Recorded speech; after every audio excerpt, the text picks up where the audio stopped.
Howdy, and welcome to the F1 Hatchet, and welcome to the Did They Stack Up series. Today we'll be discussing if Alphatauri stacked up. Did they stack up to my preseason predictions? Did they stack up to my in-season rankings? And how well did the drivers stack up against each other? And how well did they stack up against the drivers around them at the end of the season?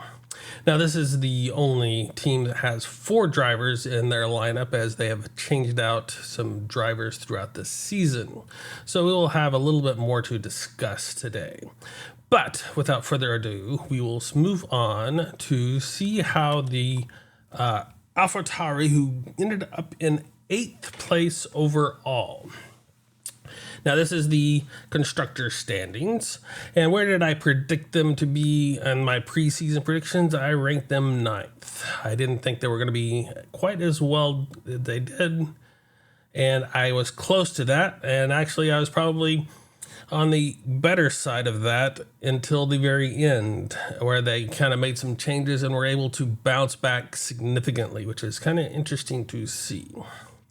Now, my in-season ranking was basically I took all of the drivers and ranked their performance from 1 to 10, and then I averaged those ratings and came up with a score of 5.62 for Alphatauri, which put them in 8th position. So right along their same standing as their official standing. So pretty good on that remark. Now, as you can see, Yuki, the only driver that drove throughout this full season, I didn't have him ranked very good. He was ranked 18th in the official drivers standings. I had predicted 18, which was actually fairly lucky, I think, in my regard, because the way they came out at the very end. I was actually not thinking they were going to be doing so well throughout the full season, and they didn't. But that last couple of races, they really picked up in that development and got that car at least pointed in the right direction for hopefully next season. So they came out a little bit in line, even though it may not look like it at the end of the season versus the beginning of the season. And of course, where my ranking was for the Yuki Tsunoda throughout the season was actually in 16th position with a 5.91 score. Now, this is a couple of places ahead of where his official standing is, but that's basically because of the standing is done by points on that 10th position or higher, where I was ranking each actually race, and I thought he was doing fairly well in that Alphatauri throughout the season, making the most out of that poor design car at the very beginning and then getting the most out of it at the end. And so where did I have Nick DeVries? Nick DeVries ended up in the very last 22nd position, since we had 2 extra drivers this season.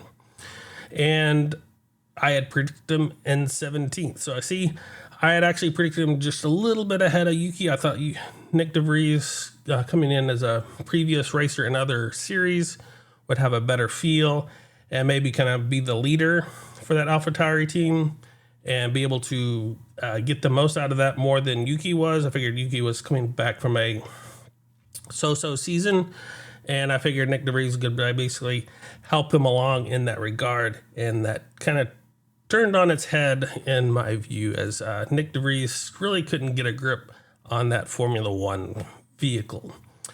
Unlike the previous season where he stepped in and had a decent running, he was really struggling in that Alphatauri at least at the beginning of this season, until they let him go. And my season rating was right along with the other ones, with the 22, with a score of 4.35. So my race by race rating kind of fell in line with what he ended up being, even though it wasn't quite where I saw him at the beginning of the season during those, practice sessions for the preseason. So then we have the 2 other drivers that stepped in for Nick DeVries on an intermediate basis. So we had Daniel Ricciardo that ended up ranking in 17th, just ahead of Yuki officially. And of course, I didn't have a preseason prediction for Daniel because I didn't realize he was going to be racing. And my in-season rating ranked him all the way up into that 13th position with a score of 6.21. Now, how did Liam Lawson do comparatively? Because he stepped in while Daniel had his broken wrist. So he came in and he actually ranked 20th on the official standings. And of course, I didn't have a preseason prediction rating for him either. But he was just behind Daniel Ricciardo in that 14th position with a score of 6.00. So he was not too far behind Daniel in that regard. So he was coming on, even though he only had a few races to look at. Looked like he was doing fairly well, got into that car, was able to really get a grip on that car for the most part. I know he's at the very tail end, he kind of dropped off, which kind of skews some of the lines that we will see here in a minute. But overall, I think both of those step-in drivers did a little bit better than Yuki, even though Yuki stood in for the whole season, so it's hard to really justify the direct comparison, as we only saw them for a few races. And so that could skew the numbers slightly from what we were looking at for Yuki having that Alphatauri at the beginning when it was the worst. And then it was getting better at the end where Daniel Ricciardo kind of stepped in a little bit more in that regard. So let's look at the actual four drivers. And this is a graph of where they ended up for each race. So 20th position is bad. And of course, first position would be at the bottom of this graph. And right there in the middle is that 10th marker, which is what the official driver standings kind of go by with the points. So anything below that would get points. Anything above that is kind of fluff, just looking at data. And of course, you have the peaks. So it usually means something bad has happened to either the vehicle or some kind of strategy has gone wrong and they ended up into the very back of the pack. So some of those you can kind of ignore, like those 20th positions in this regard, because it may not necessarily be the driver's fault, but it could be in the sense that they kind of got themselves into some trouble on that first lap or whatever in that race that put them in that position to begin with. But that's why I kind of included those positions in this chart, in this graph. And then, of course, you have some trend lines here going through. And, of course, the upward trend lines are bad, as that's, saying that they're getting worse throughout the season because they're getting lower positions, and the ones going down are the good ones in this regard. So we start off comparing mainly with Yuki, since he was the one in yellow, and it's going to be throughout this full season. And he was compared against Nick DeVries. So you can see at the very beginning of this season that Yuki was fairly ahead of Nick DeVries at the very beginning and only started kind of getting closer to him at that mid-season results before they let Nick DeVries go. Then you have Daniel Ricciardo stepping in for a couple of races, and he didn't have a very good second race in that regard, but he had a decent first race ahead of Yuki. And then you had his broken hand where it made Liam Lawson step in. And so then you see that nice little good downward movement. And then, of course, that last race kind of had a bad scenario, which I think has kind of skewed his line for that regard, so making him look like he was getting worse than he actually was. So I think if Liam Lawson was staying in there, he might have leveled out a little bit more, trying to get the best of that car. So I take that one for the grain of salt for Liam Lawson and how bad that line is regard to the other ones. And then, of course, you have Daniel Ricciardo picking back up to the end of the season, having not so great couple of races, but had a pretty good run in Mexico. So that gave his trend line a little bit of downward movement, which was kind of more the bad side than where he started off with. A better look than what he was starting off with, and then where the others were kind of head worse throughout the season, with Yuki almost steady line, he got a slightly worse, but overall he was pretty steady throughout this season. And at the very end, because of some of those races, I think it kind of pushed him up a little bit more than he should be. So we'll start off with a couple of lower end races. So we have Nick DeVries in that 22nd position against Logan Sargent in that 21st position. And so you can kind of see how they lined up. I went ahead and put the full season on this chart just so that you can kind of get an idea of this. But if you compare that very first part of the season, even though Logan Sargent was doing a little bit worse than Nick DeVries in those mid races there, you can kind of see that he was doing fairly close to what Nick DeVries was doing. And considering they were both rookies, but yet Nick DeVries was not really looked at as a rookie, as he had kind of had some other series that were closer to Formula One in their regard. I think they were trying to expect a little bit more from him than they were getting out of this first part of the series.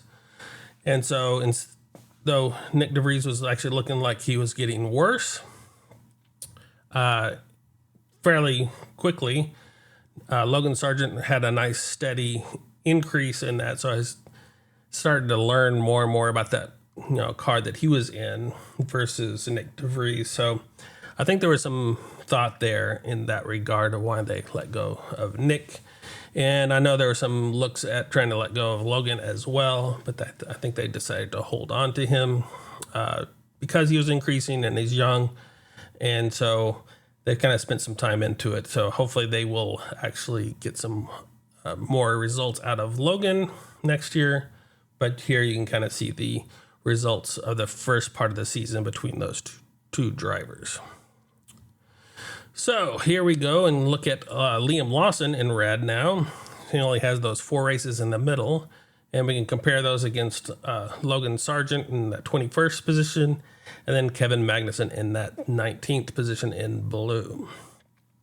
So you can see here that Liam Lawson was doing much better than, or actually doing better than both of those drivers throughout this 3 to 4 circuit that he got to race in regards to at least one of them, if not both of them overall. So he's not too bad of a driver. I think he was going to be fairly well in this, even though his trend line that I said was kind of pointing the wrong direction. I think that was that last race that he had some issues with, and probably would have bounced back a little, at least a little bit in that rest of those races for that season that he didn't get a chance to really perform in. But anyway, so that kind of gives you kind of a quick idea, quick trend line look at those 3 drivers for them. So we will proceed to Daniel Ricciardo, which is kind of a weird results because he had a couple of races and then he had a break and then he finished off the season. But again, I kind of include these for the trend lines, even though it's kind of a grain of salt look at those because of how the results were. So it's not quite as predictive as you would have liked having a full season in the mix. So, well, you can see Daniel here doing better than both of them on their first race, and kind of splitting them on that second race. And then he broke his hand, had a gap, kind of came out behind, then had a really good race in Mexico, and then kind of split them back and coming back last couple of races, doing a little bit better, coming back in line where he thinks he should be. So his trend line's actually getting better than the other 2, even though I don't think it's probably quite that good of a gradient as it shows here if he had a full season behind him. But he's definitely a better racer, I think, getting the more out of those vehicles than the other 2. So we have, of course, Nico Hülkenberg in blue, and then you have Juan Yuzhou in red, were the drivers that he was competing against in this run. So you can kind of see them Nico Hülkenberg kind of going back and forth, having a steady season, but having neither decent results or bad results. It's kind of yo-yo effect more than Daniel, I think, in that, even though it's kind of hard to say with just the few races that Daniel had. And that kind of mirrors what Juan Yu Zhou had. You had some good results in there that kind of helped him out in this running. And then at the end, that Alfa Romero was just kind of dropping off into the field. So that's just kind of a look at Daniel. And then we'll come to Yuki, who was between Valtteri Bottas and Alex Albon. So you can see Yuki here in red. Starting off the season really well, ahead of pretty much both of them for the first set of this season, and then had a kind of a mid-season lapse in here where I think that other drivers were trying to get a little bit more out of their vehicles, come in those few developments, and that Alphatauri didn't have them and couldn't really tweak them quite as well as they would have liked, and then coming back at the end, where he's getting a little bit better, even though he had a couple of bad results in that mix as well. But here you see Albon on a right trail on his trend line, pretty much better than either Valtteri or Yuki here. So Yuki's not quite in line with Alex Albon, as we kind of known that Alex one of the better drivers that can get the most out of those lower end cars, trying to get those into those positions, kind of learning a lot of how to drive in the back of the field. And I think Yuki is starting to come around, so hopefully we'll see him get a better development throughout this next season as well, because I really wasn't sure about that first season when they decided to keep him, and it turned out that he's at least on the right track, I think, trying to lead and get a little bit better in that Alphatauri. And I think next year we'll probably see a little bit better results since they kind of ended the season off in a better position than where they started off with in that season to start off with, I guess. So that's just kind of a quick look at those drivers. So we'll move on to the team itself.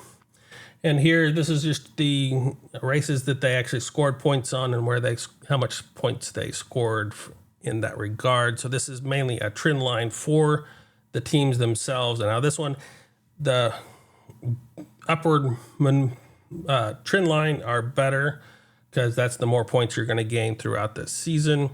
So here you can see the Alphatauri has a pretty good incline. So they're actually getting much better at the end of the season or from where they were at the beginning of the season, where Williams was kind of not so great at the beginning, but they kind of came back and then had a pretty level at the end. So they kind of have a flatter trend line. And then, of course, Alfa Romero started off a little bit better and was just slowly working their way down, even though they had that Qatar outskirt where they actually got fairly good points. So that bumps it a little bit flatter than it probably should be in regards to their whole season, even though they won those points and that got them into the position they were in. And then we can see the step graph between those three teams. And here you can kind of see Alphatauri in that yellow. So they started off at the bottom for the most part, but just ahead of Williams. And then Williams started coming in good. And then had Alfa Romero, which just started off a lot better than both of those teams, but then kind of stalled in their development process. And so if you look at that graph, to me, which is kind of interesting, is that Alphatauri was on the upward trend pretty heavily at the end of that season. So if they had a couple of more races or even maybe one more race, they might have actually overtaken the Williams team in the constructors standings. So their end of the season was really good. So the question is can they carry that momentum over to the beginning of the 2024 season and get the most out of that Alphatauri and then continue the development throughout the 24 season to get better results than they did this season. I thought that was kind of interesting in how that looked, even though Williams had a pretty good jump as well. So they may have picked up a little bit later, but they might have been battling it out a little closer than what we thought at the beginning of this season, or the mid part of the season, where Williams had really taken those points to the teams around them. So what is coming up next? We'll be talking about how did Williams stack up, and we only have 2 drivers back to, Logan Sargent and Alex, which kind of got mentioned here. So we'll see a little bit of tweaking on their lineups there. But until then, I will see you on the grid. And of course, if you made it this far, I'd appreciate a like. And of course, if you want to see my Williams race, I'd appreciate a subscribe. Thank you very much. Until then, farewell.